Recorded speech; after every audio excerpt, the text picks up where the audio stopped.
श्रीहस्त कुंभमेळ्याच्या पूर्वतयारीसाठी आणि द्वारका सर्कल येथे अंडरपासच्या कामामुळे वाहतूक कोंडी टाळण्यासाठी CBS येथून सुटणाऱ्या ST बसेस निमाणी बस स्थानकातून दिनांक 1 फेब्रुवारी 2026 पासून सुरू करण्यात आल्या आहेत. उन्हाळा असेपर्यंत ठीक होते, मात्र आता भर पावसात निमाणी बस स्थानकात पावसाच्या पाण्याने मोठमोठी डबकी साचून संपूर्ण परिसर खड्डेमय झाला आहे. प्रवाशांना थांबलेल्या बसपर्यंत जाण्यासाठी कसरत करावी लागत आहे. बस स्थानकात प्रवेश करताच प्रवेशद्वारापासून ते थेट आतमध्ये बस लागतात तिथपर्यंत रिक्षावाल्यांचा गराडा असल्याचे चित्र दिसून येत आहे. आज तर एक रिक्षा थांब्यावर लावलेल्या बसच्या पाठीमागेच लावली होती.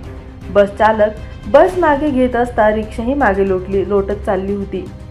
सुदैवाने प्रवाशांनी आरडाओरडा केल्याने रिक्षाचा सुराडा होता वाचला आहे. यावरून या निमाणी बस स्थानकात कोणी नियंत्रक कर्मचारी आहेत की नाही हा प्रश्न पडलेला आहे.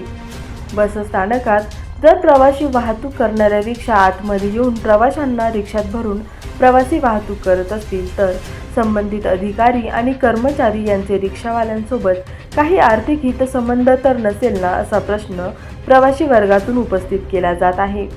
सध्या पावसाळ्याचे दिवस असून पावसाचा जोर वाढला आहे. यातच या निमाणी बस स्थानकात प्रवाशांना निवाऱ्यासाठी असलेला निवारा शेडवरील लावलेले फायबरचे छप्पर तुटलेल्या स्थितीतील बॅनरचे झाकण्याचा प्रयत्न केला आहे, मात्र तेही उडून गेलेल्या स्थितीत आहे. यामुळे प्रवाशांना भर पावसात भिजत कुठेतरी आडोशाला आसरा घ्यावा लागतो आहे.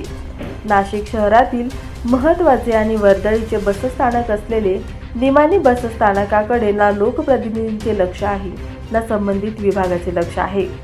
जिल्हाभरातून येथून प्रवास करणाऱ्या प्रवाशांचे मात्र प्रचंड हाल होत आहेत. प्रवाशाच्या सेवेसाठी असलेले ST महामंडळाचे ब्रीदवाक्य व प्रत्येक प्रवाशांकडून घेतला जाणारा स्वच्छतेचा कर मात्र येथे अस्वच्छता व दुर्गंधीचा कहर झाला आहे. आबालवृद्धांसह दिव्यांग व महिला प्रवाशांना तर येथे मोठ्या समस्यांना तोंड द्यावे लागत आहे. यात सुधारणा करण्याची मागणी प्रवासी वर्गातून होत आहे.